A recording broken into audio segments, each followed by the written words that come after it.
or your basement. I want to call the Farragut Municipal Planning Commission to order, please. The September 20th, 2018 meeting. We'll start with a citizens forum. Citizens forum is for anybody in the audience who has a question that's not related to one of the items that's on the agenda. If you have a question or comment about the agenda item, please wait until we get to that item on the agenda. We're going to start out with approval of the agenda. Do we have any changes, Mark? Not unless you all have any that you want to. I'm going to move to approve. All those in favor? Aye. Opposed? We'll move on to approval of the minutes. We have both the August 16th and August 30th, which was a call meeting. We should probably do them separately. Right, yeah. Okay. Probably should. We'll start out with the August 16th. Any changes with that? The August 16th Planning Commission meeting minutes. All those in favor? Aye. Opposed? The August 30th meeting? Motion to approve as presented. All those in favor? Aye. Aye. Abstain. We have 2 abstains.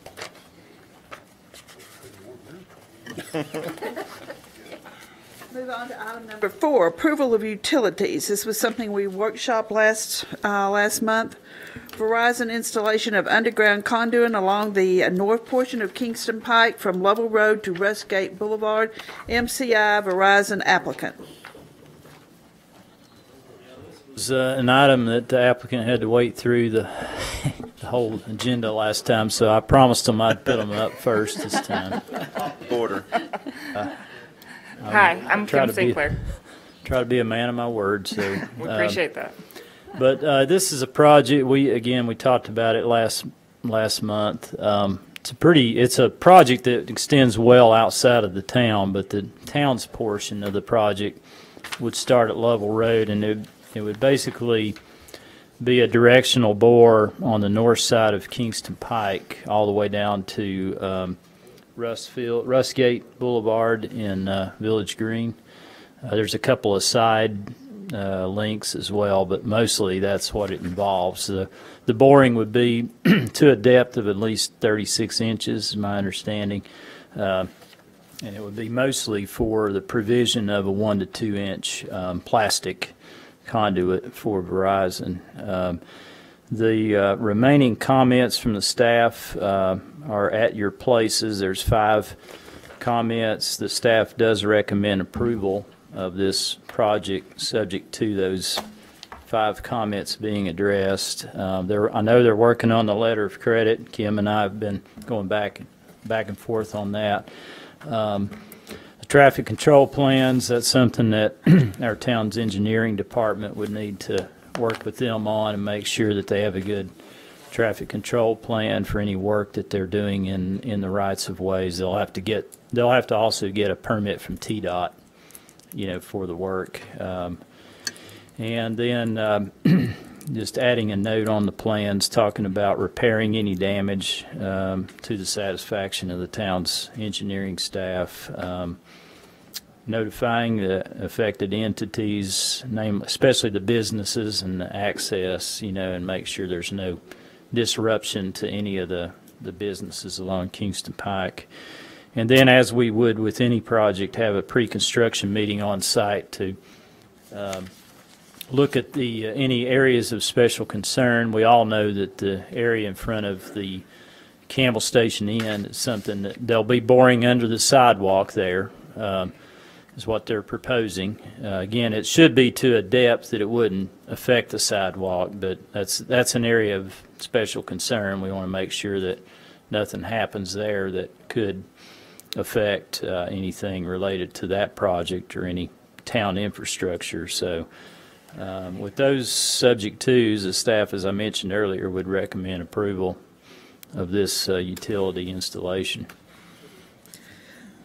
What's going on now there to the west of Campbell Station Inn? It's been dug there. That's water line.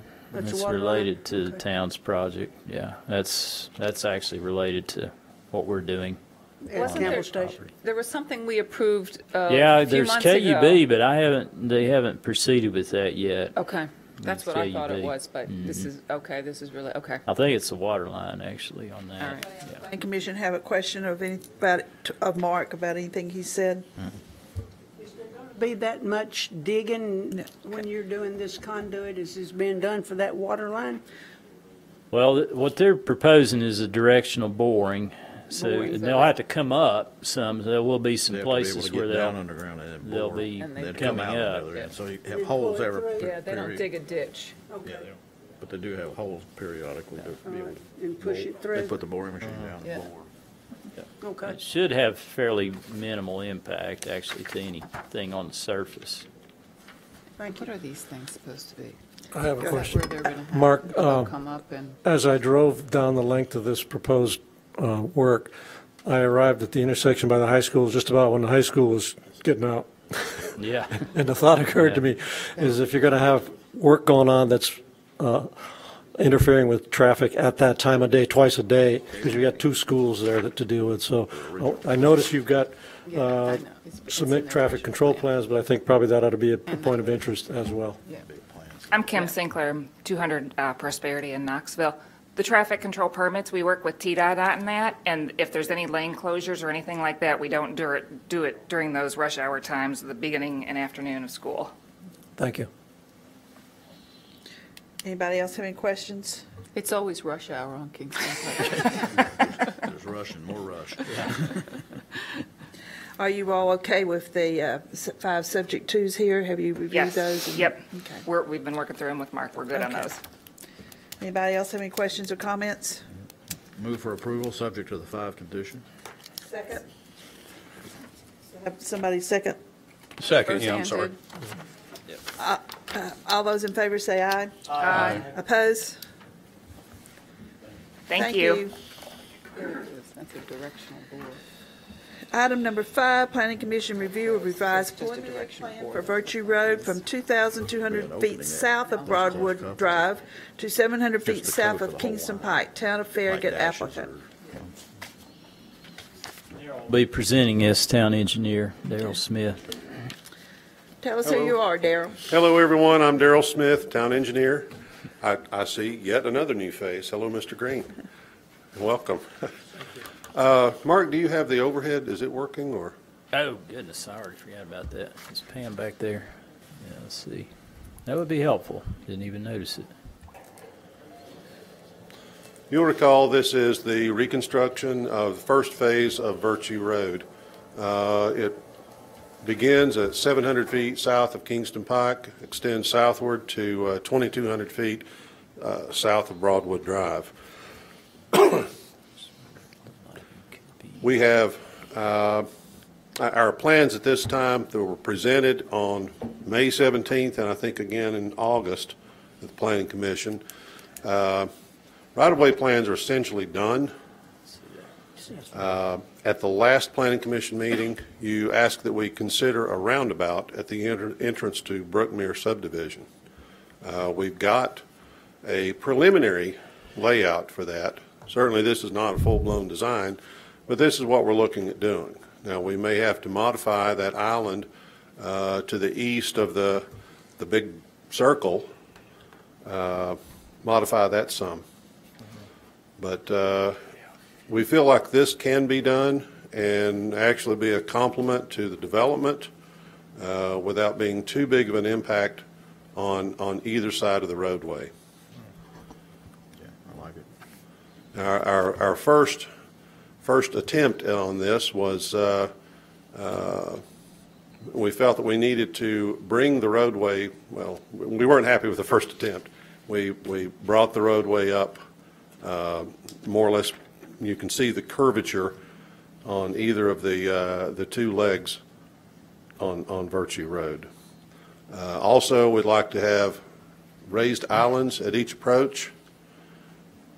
I'm sure this will be modified a little bit more before we get to a real design, but I just want to say that it can be done. So we have spoken with Bob Money, with the development at Brookmere. He had a positive response to this, provided that we can make sure that it doesn't hurt his development, that it's more or less complementary, I think we can probably include some details that would complement the type of entrance that he's building out there. So all in all, it's a good discussion. I think we want to move forward with it. Question, what does complementary mean? Do you guys have a vision of what that means? I assume we'll be working closely with them to understand what that is, and we're accomplishing that. Hello, I'm Russ Rackley with, I'm Bob Money's engineer for this development. Really just aesthetics, just to make sure it fits in, that it's not completely juxtaposed. Maybe in hues or textures of the internal tire apron, that the inner circle sidewalk is actually a tire apron for larger vehicles. That we do something with that ties in with both our signage and our entrance feature and landscaping. Okay. Our primary concerns was that it functions correctly, and as Darrell mentioned, the first shot at this was not diverting the center line of Virtue onto us, which made for the southbound traffic almost a straight through. And my comment was if we're going to do a roundabout, let's make it function correctly, make it equal leg roundabouts, so that it essentially looks like a rotary intersection as opposed to just something sticking in the middle of the road. And so we, obviously it requires us to provide more right-of-way, but we felt like if we're going to if the town wants a roundabout there, that it should function well. It should function like a proper roundabout. Our only other comment was the channelization triangles for the on the Virtue legs. We would like to see those as raised islands, as I think the original draft that I saw was just paint, hatched paint, and I think the delineators work better if they're actually raised islands, which may require a little bit of lane widening to get enough of an island to make it serve as an actual island. So complementary would just be that it coordinates in a way, and I have overlaid this with we do have our entrance designed. There will be some modification. The small island at our entrance was planned as a boulevard with a quick turnaround for people who turned in by mistake. We would eliminate that and extend the boulevard on in, since essentially the intersection becomes a turnaround for people who may not know where they're going. So how to get around the circle, yeah. Right. Plus, it'll allow us to slide. Our entrance sign was going to be a two-sided, and we've not submitted anything. Obviously, we have to go through the process, but a two-sided sign in the boulevard island itself. So by lengthening our boulevard island on back, connecting it, closing that gap with the dash line and the green hat-looking thing, it'll allow us to slide that signage on back. And then we will. One of my comments to the landscape architect, that our landscape architect, was to work with modifying his planting schedule and placement to allow for proper sight distance of the required regulatory signage.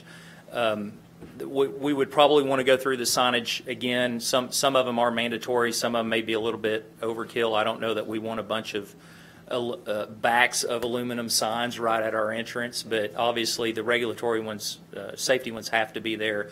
I know you didn't see the other three. Here's three more signs. Maybe we can peel those back a little bit. So yeah.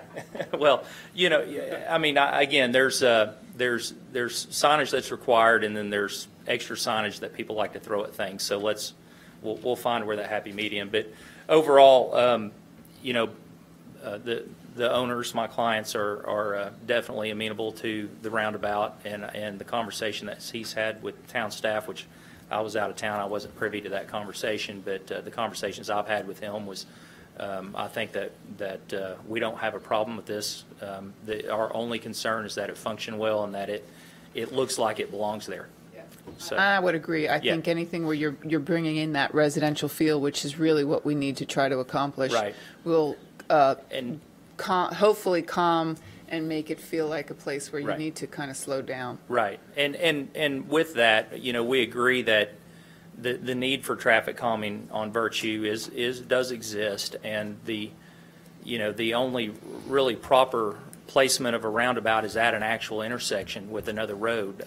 To stick it somewhere else above or below us would just be something on this classification of road, in my opinion, would be really out of place. It would be just sticking a barrier in the center of the road, and whereas this is an actual intersection that will have, be generating traffic and will create after a few passes, once everything's done, a known entity, just like a stop sign or something else that, hey, I got to slow down, there's an intersection up here. This one happens just to function better, being a rotary intersection. So We're hopeful that that'll be an advantage to the residents, your residents as well, in getting out onto Virtue Road from your subdivision. Certainly, right? certainly. Now, where our entrance is, and I know I've been on my contractors pretty hard to.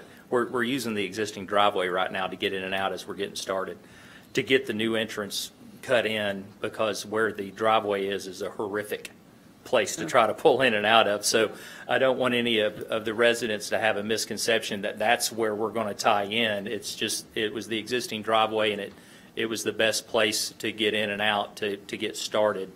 And as we work through the process to get the new entrance, but where we're tying in and where this roundabout is proposed, it is a relative to Virtue Road, a straight section, which in East Tennessee, a straight section doesn't mean a whole lot of road because there's not much of it. But I think the site distances will be fine. I think it'll work well there from a technical standpoint.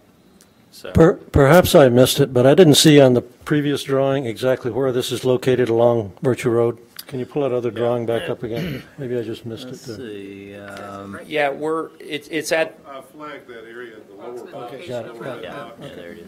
Yeah, it's at the approved, where our plans were approved for our intersection of the new subdivision, which is about, if memory serves me correct, it's about 300 or 400 feet south of the guardrail or the existing box culvert on Virtue Road.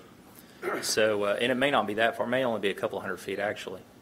And, So, is it? Okay. and they're improving that, the site distance here will be improved as they, from that, per this drawing. Yeah, I had that, but I didn't have this one. You don't have to have the Excel lane, so that's a good thing too. Yeah, the traffic impact study that we performed prior to concept required a left turn lane, center left turn, but no A-cell, D-cell for right in, right out. But the roundabout obviously achieves that condition for a left turn in, so that wouldn't be required with a roundabout. Any more questions or comments from anyone? Anyone in the audience? We do have some in the audience, I think. That Need you to come up to the microphone.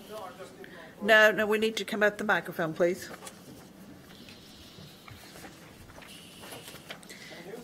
And you need, if you will, please, My name is Kamid Akshani. we need you to tell us who you are and give us an I address. did. I'm Kamid Akshani. I live at 12213 Badana Circle, which is facing the Virtue Road. Can you have the picture of that roundabout here, please? Yeah.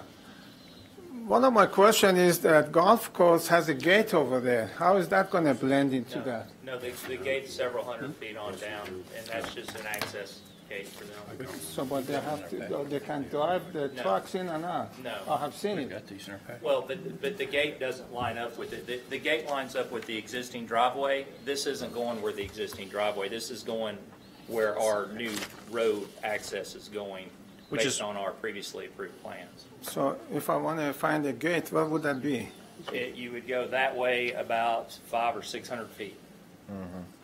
The gate's on down in the curve. This is on up closer to the bridge. a lot further south, Yeah. going toward Turkey. And Creek. number two, do you have a sidewalk coming down on the part of your driveway coming into the sidewalk? Yes. So it's going to blend into our sidewalk on the Virtue? Yes, Yeah. it would. Our greenway on the east side of Virtue Road, once you get south of the bridge at Little Turkey Creek, veers off into the Brookmere development. So it'll actually be to the northeast of this roundabout. It will come across It'll follow the creek at that So is point. it going to be concrete or asphalt? It's an activity trail, it's asphalt. Asphalt, okay. Goes all over. It's a greenway trail that follows the creek. So I just want to be sure about that. Thank you. We have someone else? Yeah, I think Ricky. Got one more for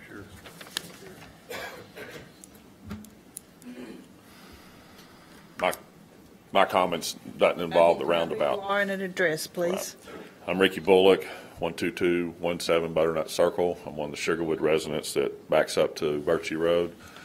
I do not have any comments about the roundabout. I think it looks like it works. I tried to, for a change, instead of spot doing, I tried to send an email to all of you about continuing points from the last time. Did everyone have a chance to get that?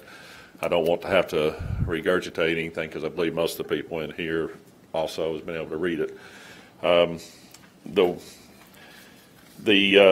thing that I probably would really like to stress overall, and then I have a question, and it's probably a question for Darrell at that time, is bottom line, we're still along most of us property owners are still along the line of three things. One, of course, we don't want to encroach on our property no more than we have to. And two, we really, really would like that concrete sidewalk down to where it goes off, like he just spoke about, to Greenway. All of us are pretty passionate about that for a lot of the reasons why I had in that email. And in doing that, I cited some examples to where everything else has been working perfectly fine on your major collectors, as you all call them.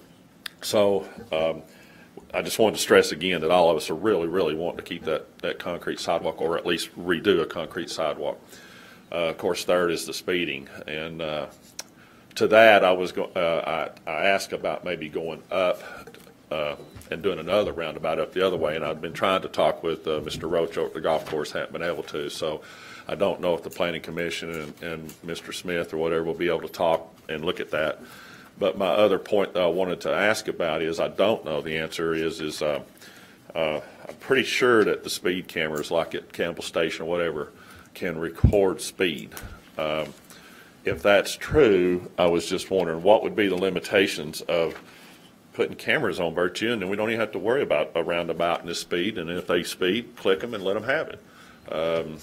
State law. Is it? Okay. Yeah, unless it's in a school zone, because I would sign me up. I was going to say, click them and let them have it. You know, Yeah. I mean, and there's so many ways that the revenue could help in a lot of ways, but I did not know the answer to that. So back to my email again, I just would like for the commission to, if you have any questions for where I was going with that, or if you hadn't had a chance to read it, I'd be happy to answer it. Just wanted to reiterate some of the same points. We got to move along with this sometime, and it seems like that's the three main things that we're still after, and primarily after you're not up in our yards is the concrete sidewalk. What is it about the concrete sidewalk as opposed to a walking trail? Well, everyone feels like it's still in unison with the rest of the town. You term Virtue as a major collector like most of your other initial side spurs. And curb and gutter, it appears to me, is just as much a safety aspect. I cited some examples, Kingston Pike, Old Stage, some of the others, they're still just fine with a curb and gutter, hard concrete, a foot or two of grass, and then a concrete sidewalk. Aesthetically, it's better. I think it's longer lasting. Most of us have talked about this and agree with that. Getting farther away, I don't think really improves the safety aspect realistically. But staying in concert with the rest of the town, unless we're going to be the first example to everybody else, which I don't necessarily agree with, do believe it's longer lasting than asphalt in that regard. But it's part of the main spur, first one off of Kingston Pike. We're going 2,200 feet and we're going to stop. We know we're going to go to Greenway later, which to me seems like that's copacetic with the in use. So I don't know if I answered your question, but it's mainly our personal preference with what's in line with the rest of the other major spurs, and maybe longevity for cost. So what you're looking at is is concrete all the way down to the new bridge, and then effectively somewhere in there. With me not knowing all the details, that's about where I'm thinking, because where their subdivision picks up and how that has to blend in, I wouldn't know where to tell you the exact spot, but yes, at least down to there, if not meeting up where the greenway transitions away back off of the road to the property, which makes sense, greenway. Okay. I'm not at all convinced that concrete sidewalk is Walking trail. particularly useful there, and I'd just as soon see the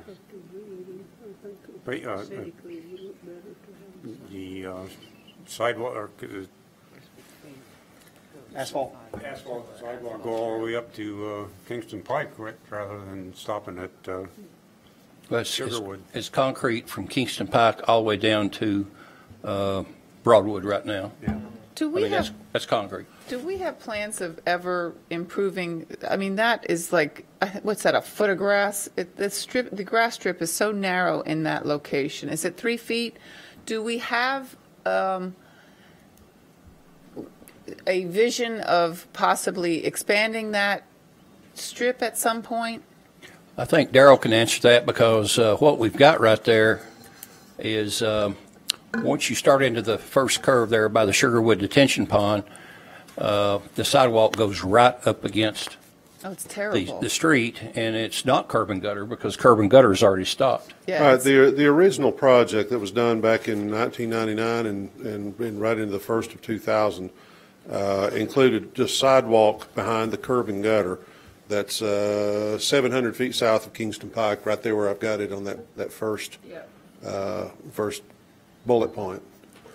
The sidewalk only extended to there because that's where the curb and gutter stopped. The town decided, because we had additional funding, it was coming in well under budget, to go ahead and construct sidewalk and just come 3 feet off the edge of pavement. That was a bad idea. I won't walk out there. it's unnerving.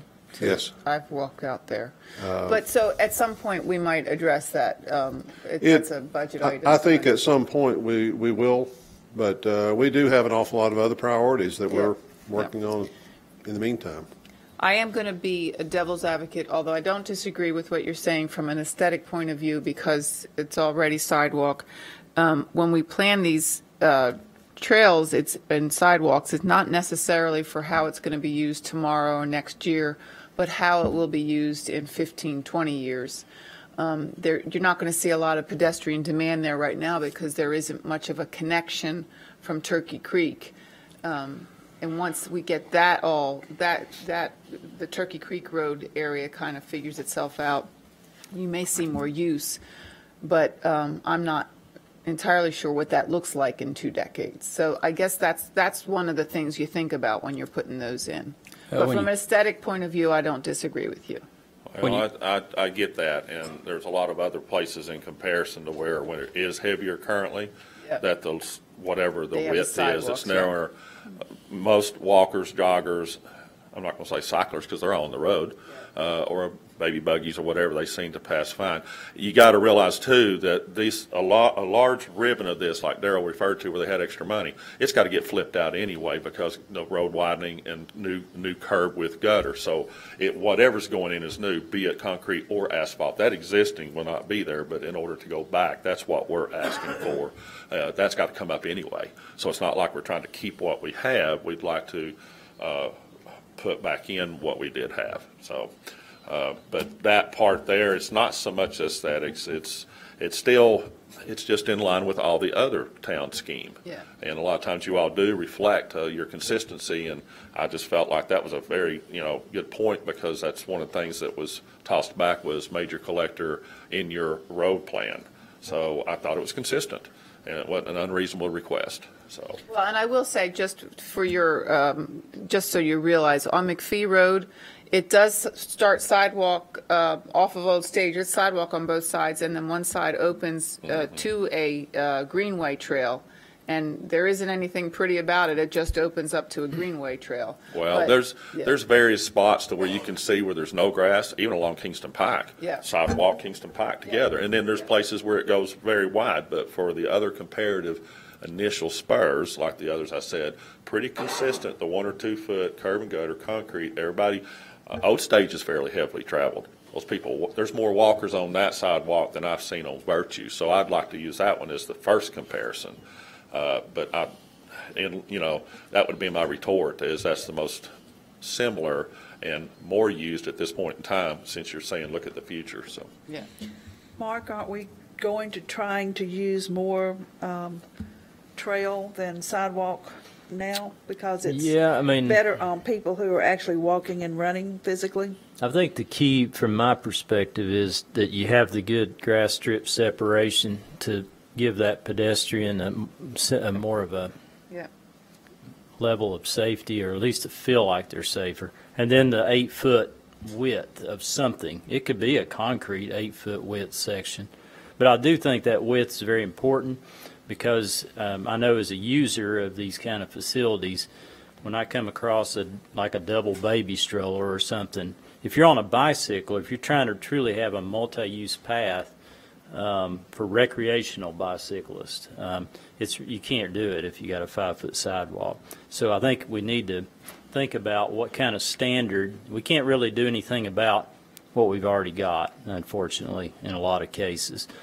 But I think we can have a vision for what we want to see in our pedestrian facilities from this day forward. Yeah. And I think personally, I would rather try to make them multi-use, and if it means you could have a 8-foot concrete section to aesthetically blend in and make it look like it transitions well through Sugarwood, then that might be something to think about. But I do think that separation, that 6-foot separation that we're now proposing, and then the width of the facility itself are really critical for it to be really inviting to users. And you'll get more use of those facilities if you make them more inviting, and those are very important things in the design that you need to do, in my opinion, to make those something that would be desirable for people to want to use.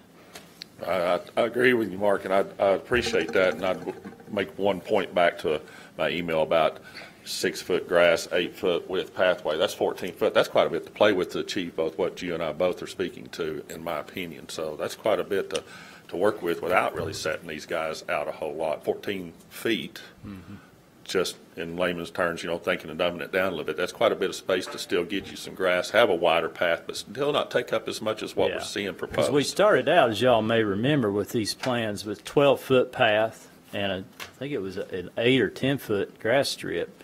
And then we compromised to work with Sugarwood, which I think is a good thing, to try to lessen that impact. So that's what we come down to, is an 8-foot path of some kind, and then a 6-foot grass strip through that section where Sugarwood is, and then we could widen as you get outside of that to try to, make sure we don't impact those residents that are there abutting Virtue Road.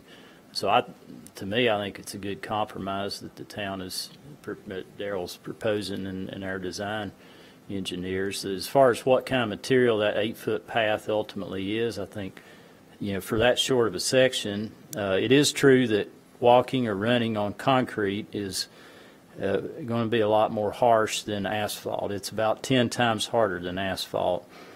So if you really use those facilities frequently, you'll notice a difference. But for a short section as a walker or runner, if it's, just a short section to try to blend something aesthetically, I don't think it's going to make a huge difference. Relative to what Vice Mayor Alderman said was, I think the maintenance, you look at it years ahead, down the road. We're looking at it not 2 years or 5 years. We're looking way on down the road as far as the maintenance of concrete versus the having to repave the asphalt. Yeah. So. I will say this, from when you start talking about aesthetic points of view, where it cuts in and starts going along the creek, you may not want a sidewalk there because it's not going to blend into the, or concrete, I should say. You don't really want a concrete there. You're going to want asphalt there because that'll blend in better with the woods and that whole area. Yeah, but once you drop off the road, you can't see it anyway. I mean, it's down below by the creek, so. Yeah. Well, I mean for the experience and for the people living above it that in that new neighborhood. Does anybody else have any questions or comments? Have, I appreciate your time and the opportunity to speak to you. Jim Anderson, 12223 Butternut Circle. I guess I just had a question on, I mean, you were mentioning the 8 feet a minute ago being the new standard, but we just put in all the sidewalk in front of the golf course and in front of all the, you know, the assisted living, and that's all concrete, I believe 6 foot. And that's what we're planning on trying to tie into. So kind of disagree with that kind of direction. I do agree that we ought to stay with the current width. Would like to still see it be concrete. But I mean, we just tied in all that at 6 feet concrete sidewalks. So I just didn't understand that direction at this time. Well, that project was years in the making. And those were actually. the constraints of what we had. Topography. It's and, not ideal. Yeah. If you have room in your right of way, and quite frankly, I agree with Mark about the 8 foot wide. If we want to really be a walkable or try to influence more walkability, we've got to make pedestrians feel safe. And that 8 foot, there's a difference between the 8 foot and 6 feet. So if we can fit the 8 foot in, I think that's ideal.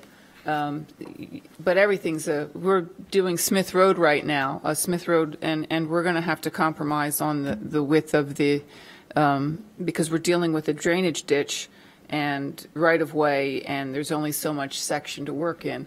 But ideally, I would want that to be at least, I think on that, it's a major collector, be 6 feet, correct? Is what we would do on a collector. For the grass strip? Yeah. Yeah, it's a minimum of 6 on the collector, yeah. It just, So is didn't the make much width sense to from me. So, Kingston Pike to the 700 feet there, is that 6 feet? The what now?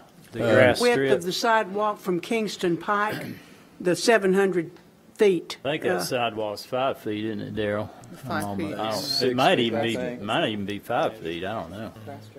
Yes, that sidewalk is 5 feet wide with a 3 foot grass strip.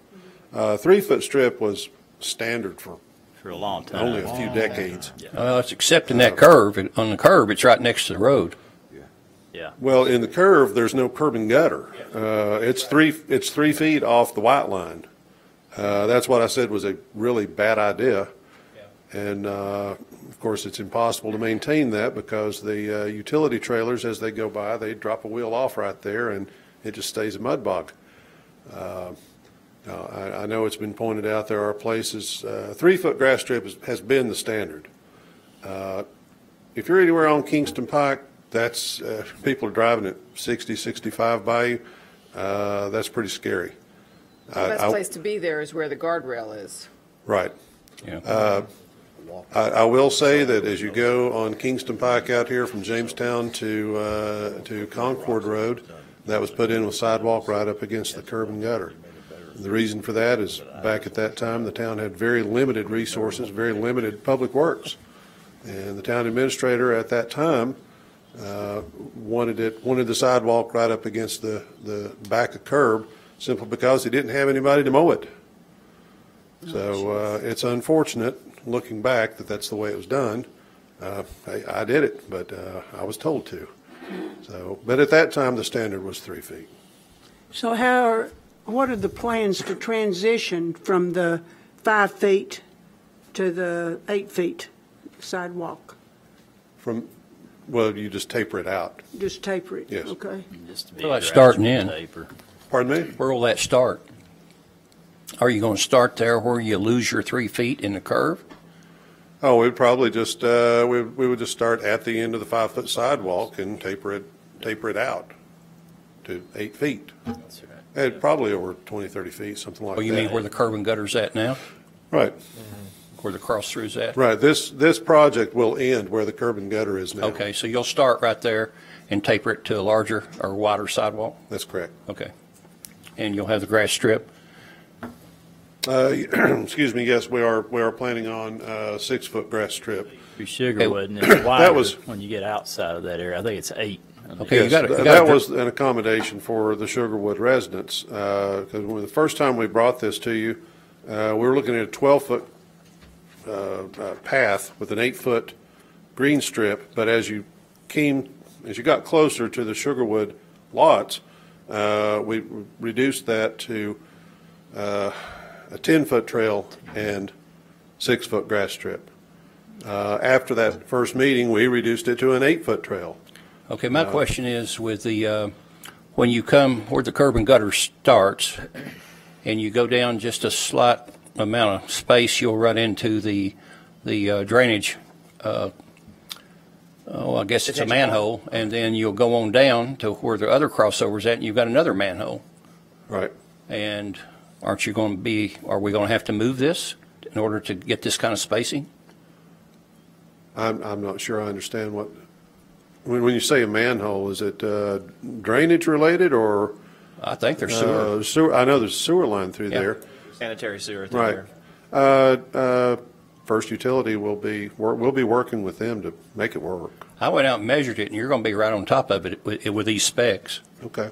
So I mean that's with the trail. Well, no, with the grass strip and the sidewalk. Okay, that's not uncommon. We've got manholes fairly often wind up in trails, sidewalk. We've even got a couple of places where it's in the curb and gutter. The detention pond right there, it drops off probably about 3 feet. Right. So is that a wall, or are you going to shore that up? I don't have the plans in front of me right now, but the detention pond will not, there should be no impact to that. Okay. Are you talking about that or the sinkhole that's no, not the sinkhole. To the south of there? That's a whole different story. But it's a lovely project. Oh, well, yes, we have all the great elements. The detention pond, it drops off, and then you'll see the manholes. And so, I mean, when you come up to them, they're raised. Right. They're probably raised about 3 feet. Okay. Well, the one is, the other one's raised about 18 inches. With that kind of conflict, I thought you meant we would have, it'd be a matter of just installing risers and bringing it up to the same elevation. Now, if it's sticking up like that, we may have to move it. I went out and looked at it. You know, I'm like John. There will be utility relocations with this project. Okay. Particularly around the new bridge. Well, from the 700-foot portion until you get past the Sugarwood property, where you get to where the sinkhole's at. Right. Okay. That section right there is, to me, is the biggest challenge because it's right smack on the road, and you've got the sewer right there as well, and it drops off. Right. Well, if we need a retaining wall, we need a retaining wall. Okay. Well, when you're looking at spacing as far as the grass strip and the sidewalk, once you measure that out, you're in air as far as the sidewalk. Okay. So that's big bulldozers and a lot of dirt. Yeah. Anybody else have any questions or comments? Do I have a motion? I'd like to offer a motion approval of the preliminary plans for Virtue Road from 2,200 feet south of Broadwood to 700 feet south of Kingston Pike. Second. All those in favor, aye? Aye. Opposed? Thank you, Darrell. Abstain. Discussion in public, item number 6. I don't think we really made a decision there. Put an abstention. We'll have to You get ready, clarity Mark? on that. Item number 6, discussion and public hearing on a re-subdivision plat to combine parcels 84, 87, and 84.01, tax map 130, east intersection of Fritz Road and North Campbell Station Road, 10.22 acres, 3 lots, zone R-1, R-1, and OSR pending. Fred Long Construction Concepts applicant. This is just a combination of 3 parcels east of the intersection of Fretz Road and North Campbell Station Road. These were part of a rezoning that was presented to you all back in July, and it's gone through first reading at the Board of Mayor and Aldermen, and will be going to them in October for final approval on the rezoning. This also relates to the preliminary plat that would be the last item on the agenda for workshop discussion purposes only. Staff does recommend approval of this plat. There's 4 comments left. They're all, in the staff's view, pretty minor. So we do recommend approval of the re-subdivision plat, subject to addressing the 4 comments from the staff. Anyone have any questions or comments for Mark? None. I'm Richard LeMay, the engineer for the project. Be glad to answer any questions, and we're fine with the 4 recommended changes. Okay. Does anybody have any questions for Richard? I move So for look like approval. just administrative type. Yeah, there Thanks. should be, yeah. Yeah. Should be easy to correct those, yeah. I move for approval, subject to the 4 stipulations. Second. All those in favor? Aye. Opposed? Thank you. Thank you, Richard. Discussion in public hearing on a re-subdivision plat to combine a portion of parcel 94 and 95, tax map 152N, Group A, 2 lots, zoned A, R-1 pending, Dave Wilkinson, applicant. Subdivision plat, we referenced this last month when we were talking about a couple of rezonings and a concept plan for a new phase of the it's going to be called the Enclave at Sheffield. It's essentially phase 4 of Sheffield on the far western portion of the overall development.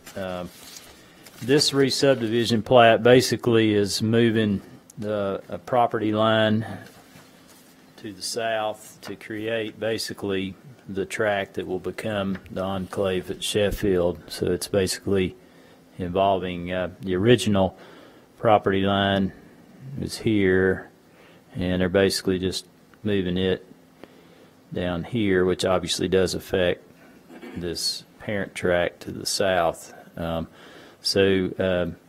This area here is going to be the new lot 203R. That'll be essentially the Enclave at Sheffield property, and then the remaining lot to the south is just a single-family house lot that's been there for a long time. Now, since this re-subdivision plat does alter, it essentially subdivides the property to the south where the existing house is. That property fronts on 2 collector streets, Virtue Road and Turkey Creek Road. And by the language of the subdivision regulations, without a variance, they would have to construct a sidewalk along their frontage. There's a bridge here. There's part of a sidewalk's already constructed along part of the Turkey Creek Road. And then, of course, Virtue Road is very challenging. There's a guardrail and quite a few things there. So due to the minor nature of this particular subdivision plat, they're requesting a variance from the subdivision regulations requirement for pedestrian facilities along those 2 collector streets. And given the minor nature of this request, the staff would recommend approval of that variance request. We would have to take action on that before we take action on the plat. I would stipulate that if they do further, subdivide lot 202R, that southern tract, and try to develop something there, that we would have to revisit that requirement, and they may have to construct pedestrian facilities at that time. But historically, as you all know, when somebody's just shifting a property line and it's very minor,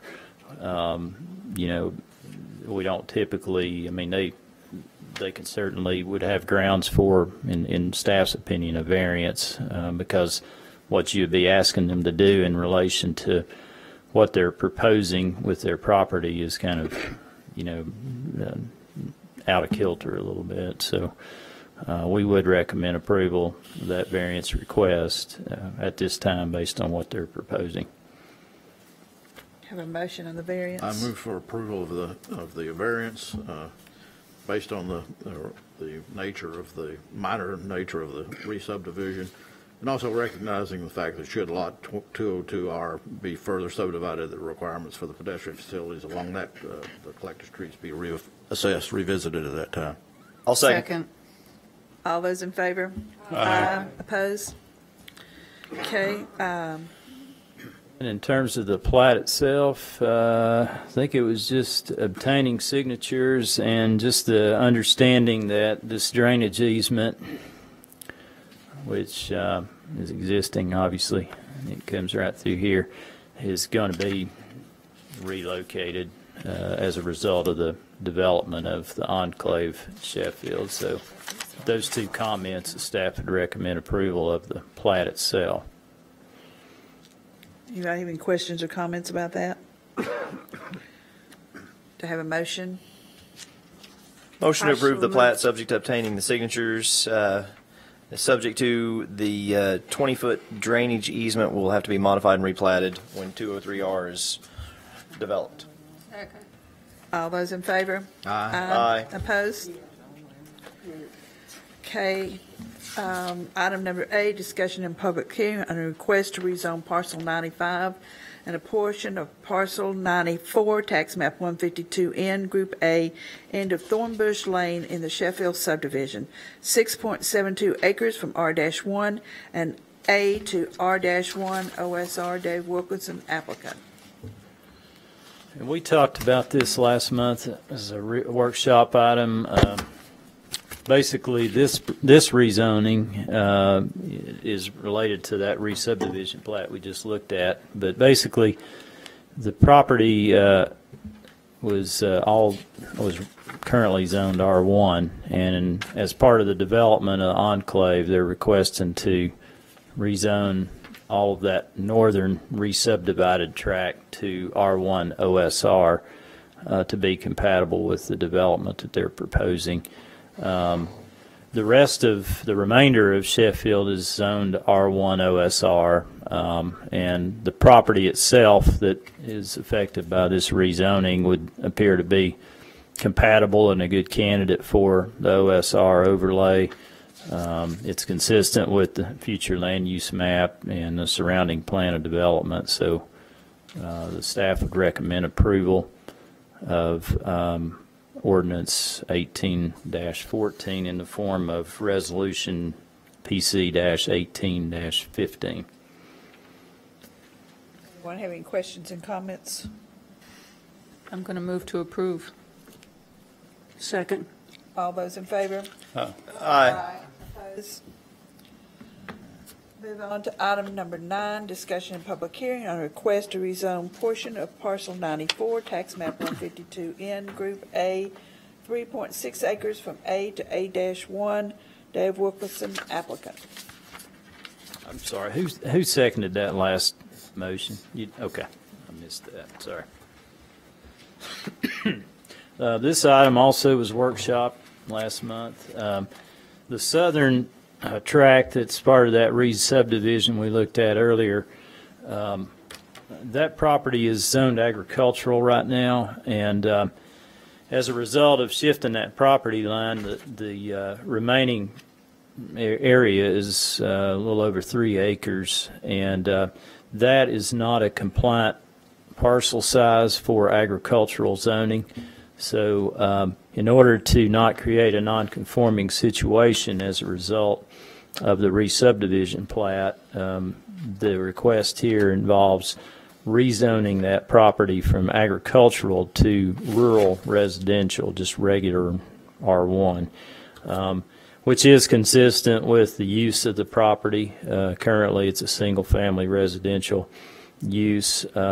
It's compatible with, what's around it for the most part, and the staff doesn't see any issue with this rezoning request and would recommend approval of Ordinance 18-15 in the form of Resolution PC-18-16.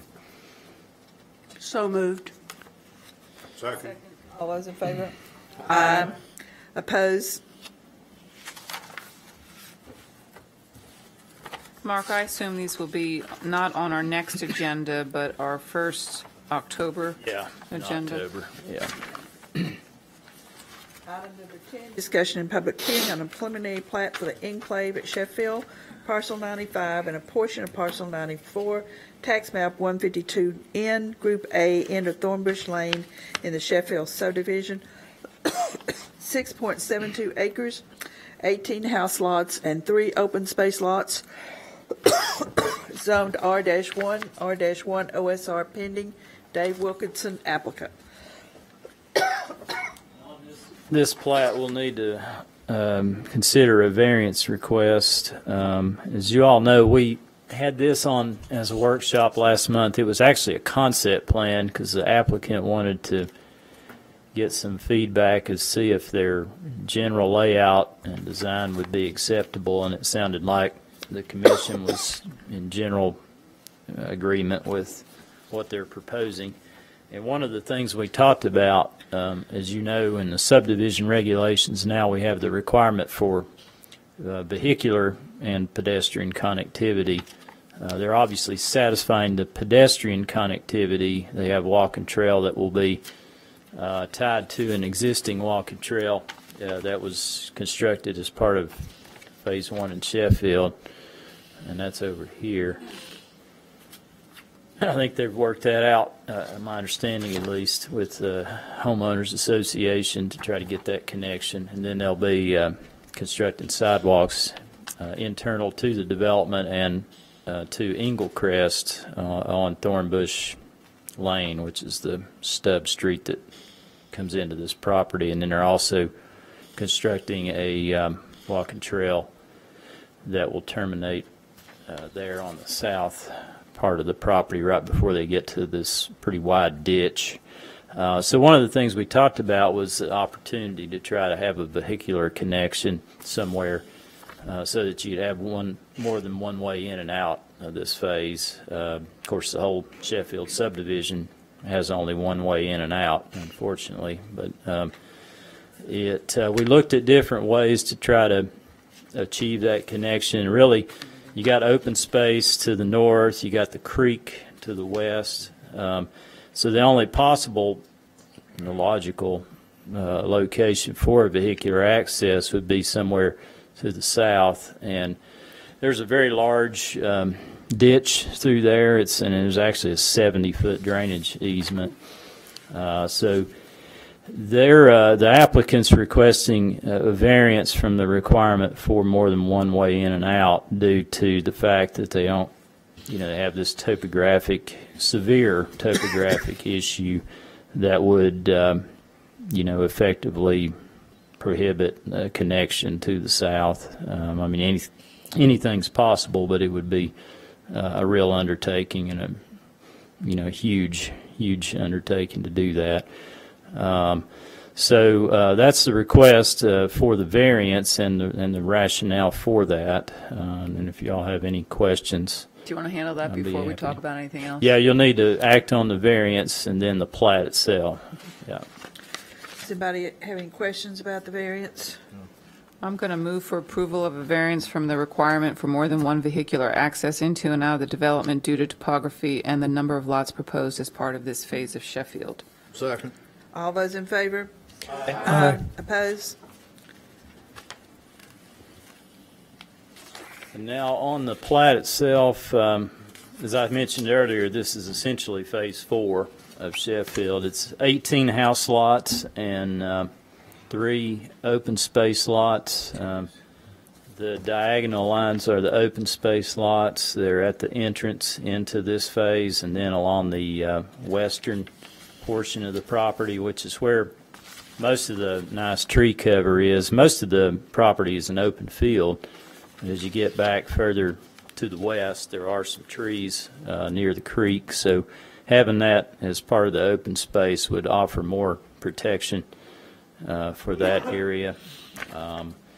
And the remaining comments that the staff had, we do recommend approval of the preliminary plat, but there are quite a few comments that need to be taken care of as a condition of that approval. Some of these are just, minor, probably most of them are just paperwork related comments, but nonetheless, they do need to satisfy those as a condition of approval of the preliminary plat. And with that, staff would recommend approval subject to the 16 comments being. I have a question. Looks like to me, at times in the past, we haven't been much recently. We've had a large number of comments like this. We always felt like, well, you guys have been put in a position to kind of check the package.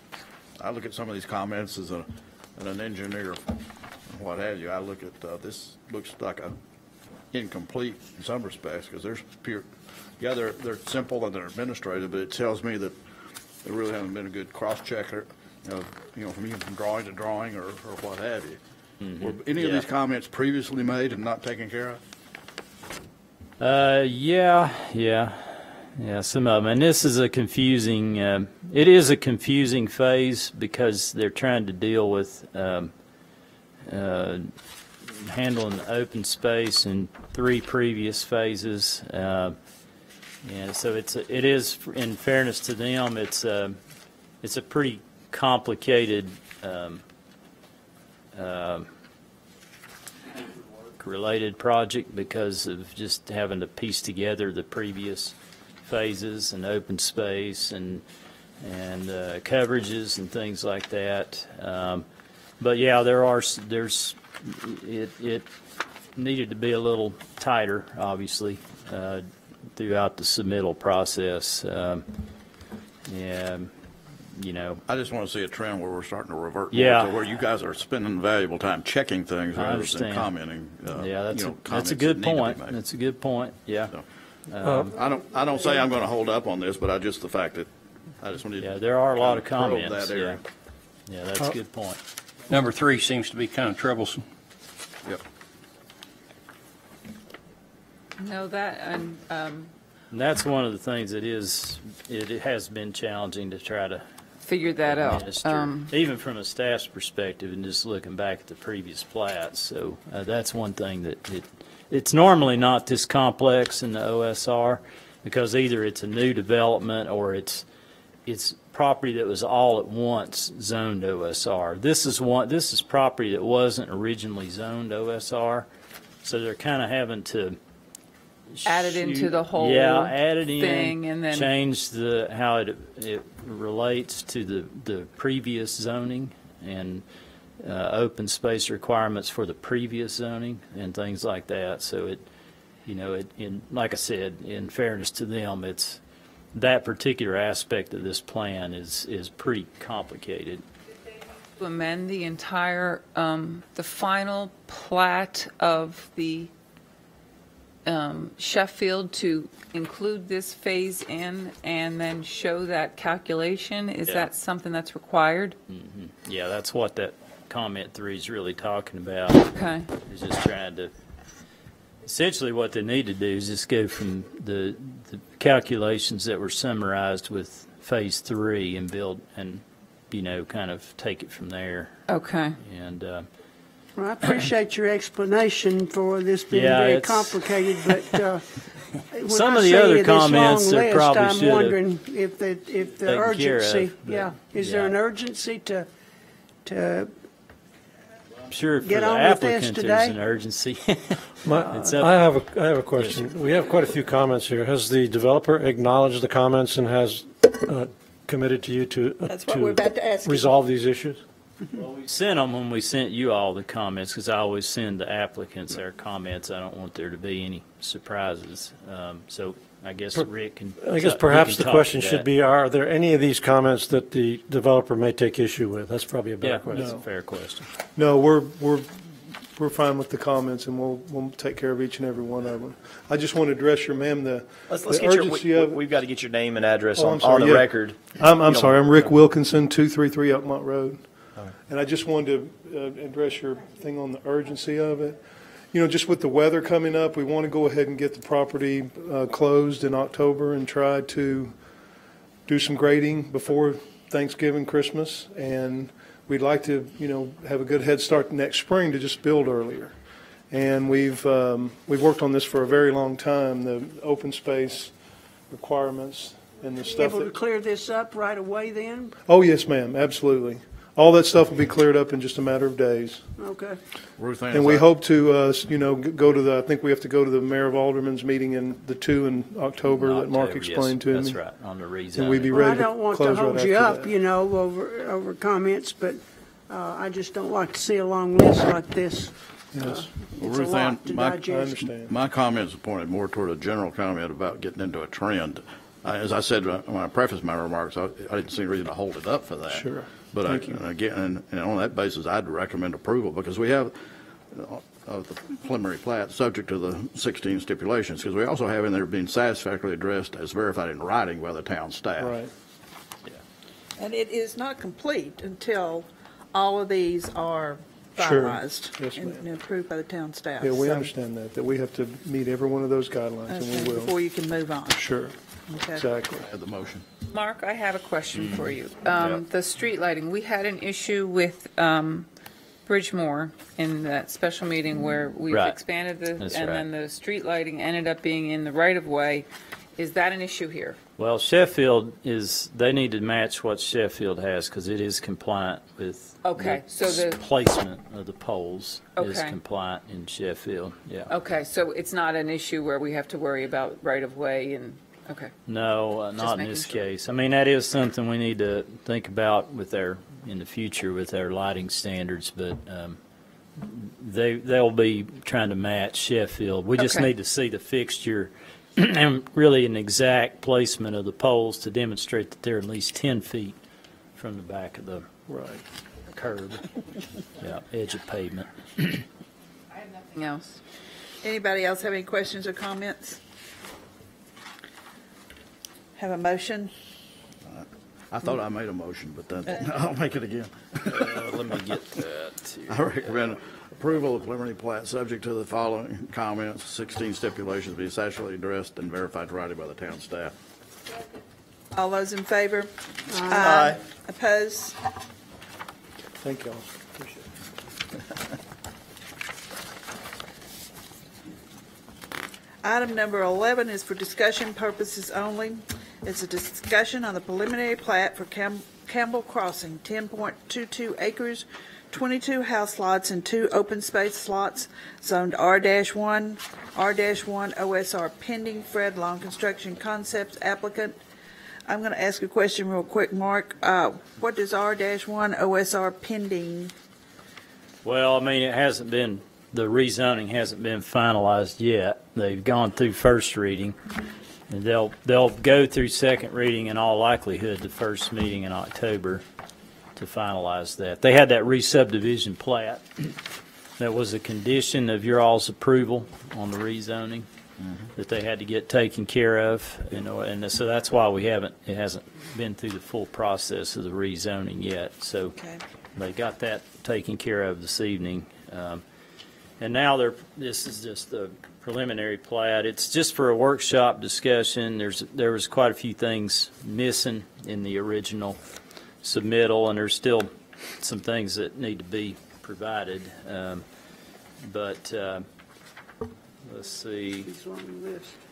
But that's the general layouts proposed at this time. And you can see we went ahead and, even though it's workshop, I went ahead and sent over the staff's comments at this point, and we have 20. A couple of them, could affect the design, like the placement of the detention basin, the question of whether there could be a vehicular connection somewhere potentially to the east, the harness property. I don't know if, maybe looking into that. Otherwise, as designed, when this comes for a vote, they would need to request a variance on the length of the cul-de-sac because this does exceed 500 feet, and then also for not having a vehicular connectivity or more than one way in and out of the development. So unless they make some modifications to address those, then you all would need to consider variances for both of those. And I don't know at this point, what the staff's position is. We haven't, looked at that, but we do take the connectivity seriously. So I think if there's a way to get a connection that might make sense for if properties to the east were ever further developed. It probably doesn't make sense to try to, force something in at Campbell Station Road because it's too close to Fretz. Fretz Road's down here.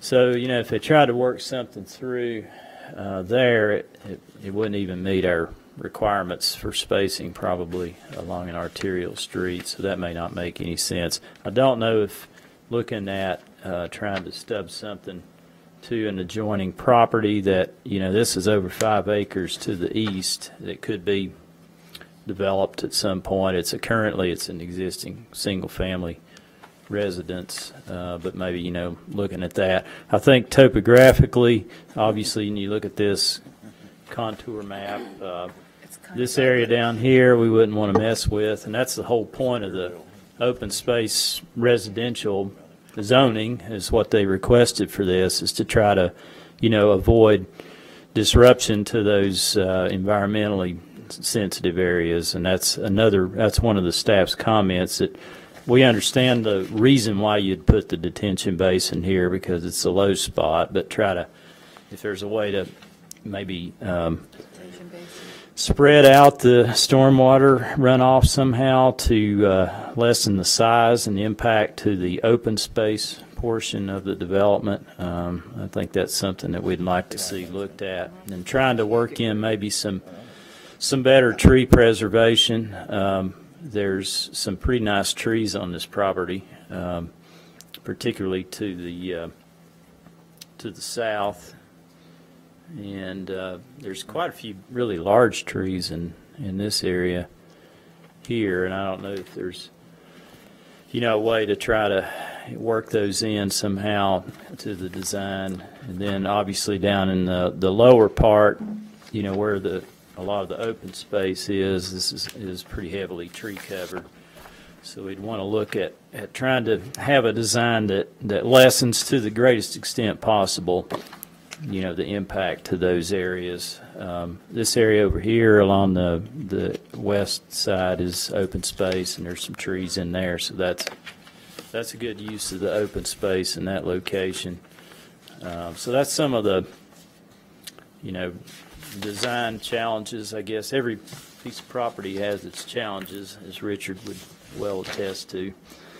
And we understand what he's trying to do. I understand the logic of it, but I think we're just suggesting if there's a way to try to look at that physical inventory a little bit closer and see if we can lessen the impact to some of those open space areas. That's what we would like to try to work toward. Mark, is there enough houses here that we need to be concerned about the one in, one out with fire and EMS? No, he doesn't have 30. There's not 30 lots in there, I don't believe. No, 22. So they wouldn't have to be sprinklered. It's a long cul-de-sac. I mean, and he'd have to request a variance from that. How long is it? It is 817 feet, I believe.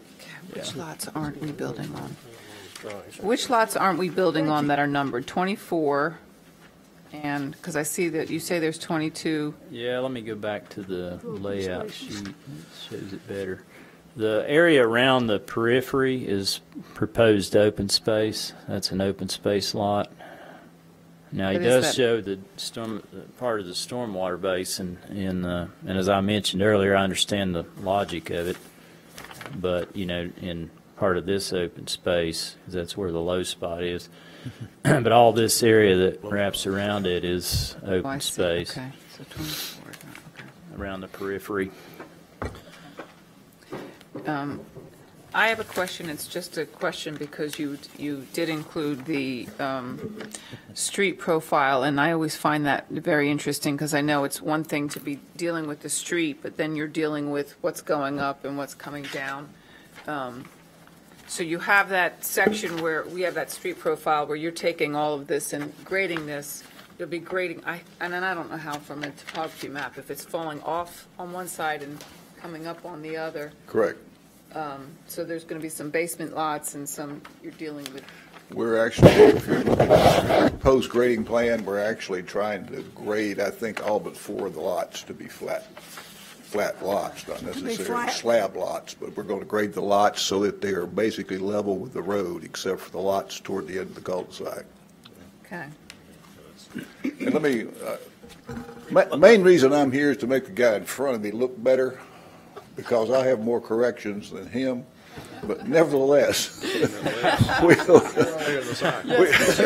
that's not nearly as many as I've had in the past. I've had a lot more than that. Anyway, number 2, the real reason this is a workshop is what I'm going to hang my hat on to be the real excuse. Nevertheless, the things that primarily concern me and the reason we haven't addressed all these issues is I wanted you all's input on whether we're going to get a variance to the cul-de-sac or not, and we would like to not have to connect to the adjacent properties.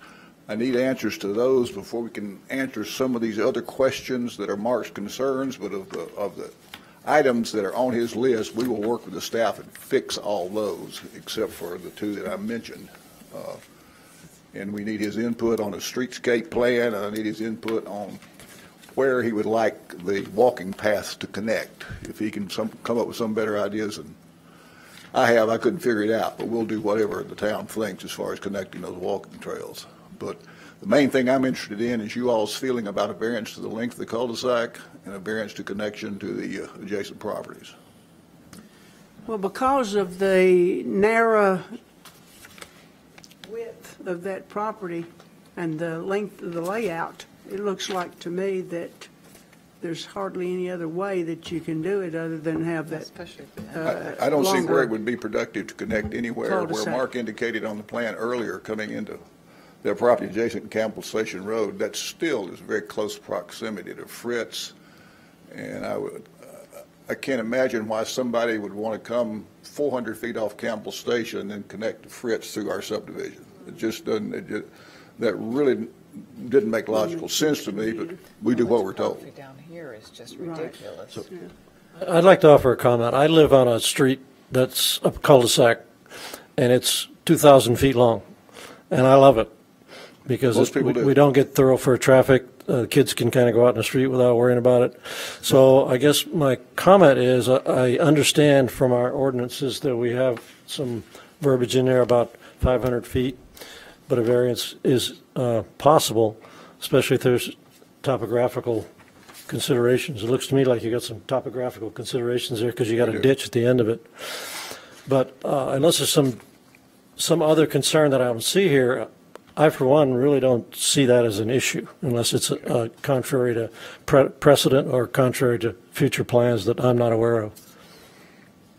Okay, that's the input. It's, you know, not a real large subdivision. It's 22 lots, so that's another thing that you could consider. I understand what Richard's saying about the logic of it, and I don't probably disagree with what he's saying there, actually. And it does get steep as you go to the east and south. Obviously, you can see there by the contour lines.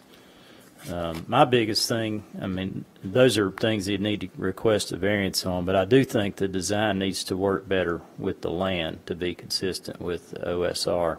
I don't disagree with that. So if we could work on that, that would be my emphasis from the staff's perspective. Well, I think his issue is the cul-de-sac because that could be a deal breaker. Yeah. I think that's why he wants to get some feedback on that. If we all decide that he can't have the cul-de-sac at that length, then he's got a problem, a serious problem. Some of the others he can work around, but that looks to me like a deal breaker to him, and that's why he's standing up there asking us our opinion in this workshop. Richard, I'm comfortable with the length of your cul-de-sac. I'm also comfortable with the fact of not connecting to adjacent properties. I do feel like that the intent of the OSR is to create usable open space, and I'm not drinking the Kool-Aid that your open space is real usable by your residents, your future residents, being obviously where your detention pond is going to go, and And I think just, sticking a little gazebo down there next to your detention pond is not the intent of what we're trying to do with the OSR and 35% open space. So I think there might be some ways. Obviously, you've got, like John said, you've got some topography that you're trying to deal with, and I think obviously you really don't want your open space to all your usable open space to be thrown on your steepest areas either, because your residents, I mean, they can't. They're small lots, and so if the kids want to go kick a soccer ball, they're not going to go do it where you're dealing with 3-to-1 slopes. Right. So I'd really like to see you try to maybe find some areas that I guess kind of what Ed may have said this, like a little pocket park area. And I'm not saying you have to do a lot of improvements with playground, anything like that. I'm not saying that at all. But there might be some areas where you have a little better topography. Obviously, people want to build where the better topography is. But the idea of allowing this kind of density under the R1 OSR is to really make that open space more usable.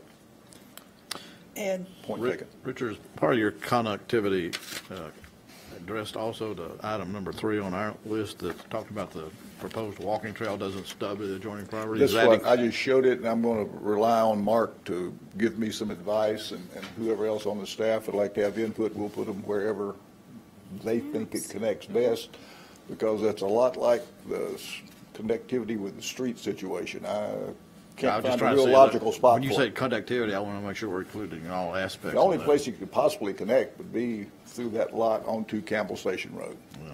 There's no other place to connect. But I'll rely on the staff to advise me on that. Very challenging site. Well, and I'm struggling with the topography, but there's some pretty big lots over there that could potentially do what you did and combine them later. You have that one driveway. I'm talking about the lots to the east. And so I'm wondering if you'd want to see some kind of trail that maybe connects. I know it's a trail to nowhere, but at this point, we'll take the town's advice and put it where it needs to be.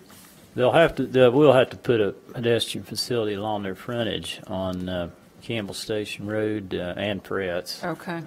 There is an existing walking trail when they widen Fretz that y'all may remember. Right. Yeah. And they would tie Our into sidewalk that. will connect to that. Right. And then the county actually also related to some development further down Fretz Road. That was one of Daryl's comments on just coordinating what they're doing here with what the county's doing in terms of what kind of improvements that might be required at that intersection there at Fretz Road and North Campbell Station Road, because there's a certain number of house lots, and this is a county matter, that once it gets to that threshold, there has to be a left turn lane onto Fretz Road for northwest bound traffic. So, Mark, I spoke with the MPC about that, about how they would consider, the Knoxville MPC, about how they would consider this subdivision, and they said it's their opinion it doesn't impact that situation at all, that requirement was tied to traffic studies, and in the county you don't have a traffic study unless you have 75 plus lots. That's tied to subdivision has 126 lots. At the end of Fretz, it's now under construction, and after it's not really developed lots, it's 44 building permits. Once 44 building permits are issued, then that subdivision has to build the turn lane. We probably just need something from them. I'm getting a letter from them to that effect. Right? Let me ask you about that, because I was under the impression that right-of-way in that area on North Campbell Station Road and on Fretz Road right at the entrance, that intersection, is all ours. Is that not all ours? Yes. That is our right-of-way. The Fretz Road right-of-way is, we did those plans when so is Fretz North Road was Campbell wide. Station. Right. So is North Campbell Station. So right. What is, I'm confused. The developments that Richard's talking about are in Knox County. And so it's convoluted of who has jurisdiction where. And so what he's talking about is there's triggers that occur in Knox County that would trigger some developments that have already, when I say developments, some construction that's already been pre-negotiated with the other developer, the Knox County developer. Right. I know who he is, but there's no, I mean, it's neither here nor there because he's not a Farragut developer. Yeah, Okay, there are three I larger. understand that, Okay. but you're talking about a left-hand lane or a right-hand lane in. Left turn lane Left turn on lane Campbell out onto the Station. Campbell Station. So it'd be from Fretz. Right now, there's just one lane, Yeah. whether you're making a right or a left. This would actually add a left if you're going like towards Hardin Valley. But how does Knox County have a say on our right-of-way? That's a great question. That's just my. I was stuck in the middle of that Yeah. traffic study thing several times. My Well, project's died, but nevertheless, it's a very convoluted situation. It is because Yeah. they've put some curb cuts, a bunch of house curb cuts in, but they never came to us, and that's our right-of-way. And now it's kind of really screwed up right on the other side in this area. And those plans are done. Not only is there a turn lane coming out Fritz, there's a center turn lane planned on Campbell Station. Left turn lane. Is that not right, Mark? That's the plans I saw. Yeah, there are plans, and in fact, they came to you all a few months ago. Yeah. Remember that? Yeah. They're, I don't know what the status of that is. I know Daryl might have a better. Yeah. So I think, Louise, I mean, there has been some coordination with Farragut, and we've given some approvals based upon some plans that they're requiring. But what's difficult, you got three parties here. Well, four parties, including Richard's developer. You got the Knox County developer, Knox County, Farragut, and then now a new developer that is in the Farragut side. So it is real, like I said, convoluted is about the best word that we could use. Well, my question is this, really, I think the staff could cooperate on that, but I'm not entirely sure that, I don't understand why you would need to go to the Knox County MPC for approval of anything. Really, it should be the MPC, their MPC kind of, or their staff working with our staff to coordinate, hey, can we do this, can we do that? And then have it all come through us. Yeah, I think Daryl knew about these triggers Okay. that were going to occur at some point in the future, and I think he just wanted Richard and his client to be able to coordinate and make sure everybody's on the same page. Okay. Yeah, that's right. All right. Yeah, we didn't know the specifics, but yeah, that's right. Yeah. We just wanted to make I sure still that. not, they've explained it to me 3 times. And I still don't know the specifics. Yeah, well, it probably makes 2 of us. So I don't. I got one more thing that's not on this list. Mark's familiar with it because we just ran into it on Dixon Road on the subdivision that we're doing there. Town of Farragut has pressure and flow requirements for fire hydrants that are unique to the town of Farragut. They're higher than Knox County standards and higher than First Utility standards. This project, this site, I just found out this week, does not have, nothing in this area has water pressure and flow that will meet Farragut standards. We worked it out on the other one to sprinkle the houses, and we intend to do the same thing here.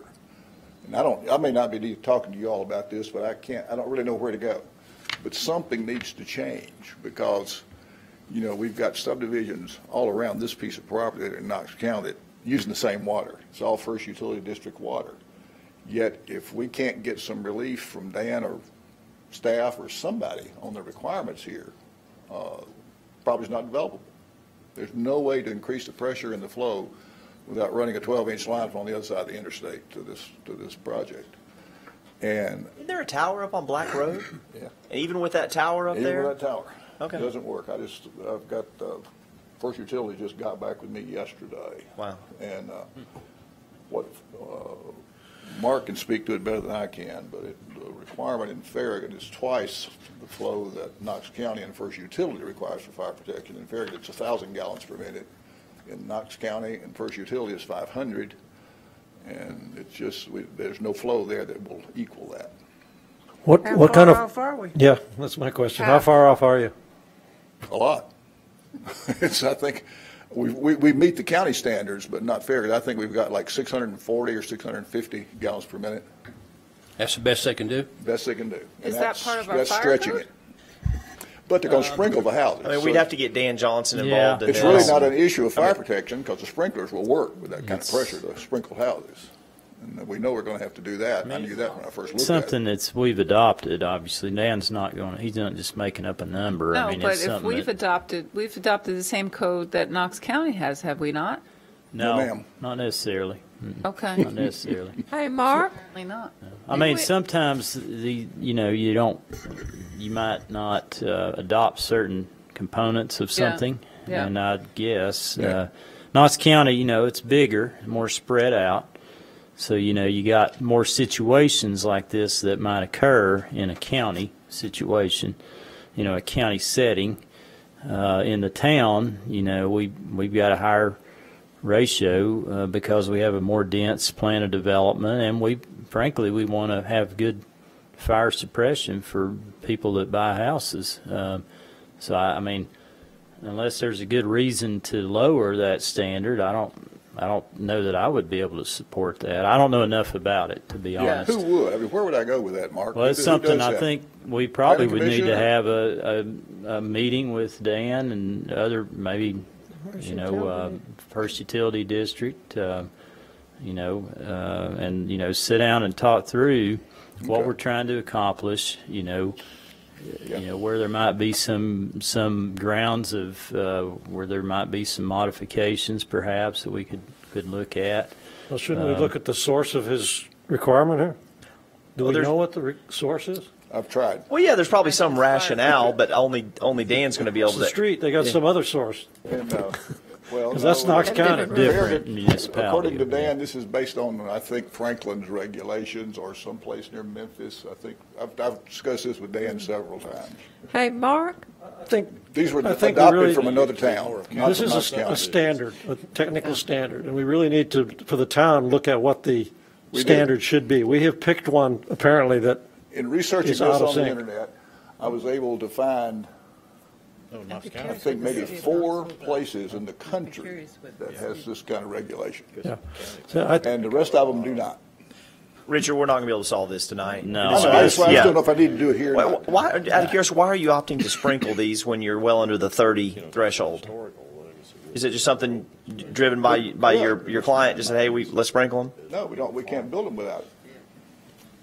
What's There's a triggering note, and that? I put the note on there erroneously on this plan. I've got a note on there saying we will, and it's required by the town of Farragut. It says we will provide 1,000 gallons per minute at 20 psi at all the fire hydrants. I'm talking about the sprinkling. What's driving your? Because that lowers how much pressure you That lowers need how much pressure we got to have, but if you still, sprinkle the houses. Oh, I see what you're saying. You were trying to get down to meet the 600 or whatever Right, you're the getting, requirements for and even sprinkling you still didn't get down to that. I got Still you. higher than it needs to Okay. be. The requirement's still higher than it needs to Okay, I got you. I remember this being an issue when the apartments were being discussed. That's what I was going to bring up. How did we deal with that? Situation. It complied. They had and they addressed it with the sprinkler system. They have actually a 13 system, which basically they sprinkled everything, all the gross square footage of all those apartment buildings over there. In other Doesn't that words, take a lot of pressure too? Because I know they said they could not provide fire I don't know hydrants this. in there. Well, it depends on the not- construction type. There's different types of combustible materials, and it's a real complicated formula that goes into that. I'm not the expert on that, Well, it but needs to be- it's it something needs to be that I certainly discussed. would be happy to set up a meeting and discuss with Yeah. with Dan and others. I mean, I'm happy to That's look why at I'm it and also see a what little we hesitant got. to go forward with this. That's a killer. If the town won't let us develop because of water pressure. Yeah, we'd be happy to do that. This is getting long, but one other thing. Mark, your opinion on this centralized postal reception? Are we I requiring don't know that enough now? about that, I but just need to be told. we have not talked with the planning commission about that because we haven't really. And I can leave it off my plan? We haven't really thought about it from a staff perspective, but I think the postal service is trying to lessen cost and to have centralized mailbox locations in similar to what you would have in multifamily or attached single family. I understand the logic of it, but it would be a big change, and we'd have to incorporate that into what we look at in our requirements. Are we doing that now, I guess is my question. Is this going to We're not doing that now currently. Then I don't No. care. Yeah, but it is something that Bart and I have talked about. We just found out about it not long ago. Otherwise, I'd have brought it up with the commission. I'll fix You everything I having can any and be kind of back. a clubhouse, No, Richard? ma'am. No. No, that was just 22 lots, no. Anybody else have any more questions for Richard? Do you have any issues with the comments that we've made so far? Just only the ones I discussed. No, not the rest of them with the trees and the walking trails we can fix. The couple of the comments were the variances to the cul-de-sac length and the connectivity, and those are the two main ones that I was interested in. The rest of them we can fix. Okay. Okay. Thank you very much. Appreciate your time. The Farragut Municipal Planning Commission September the 20th, 2018 meeting is adjourned.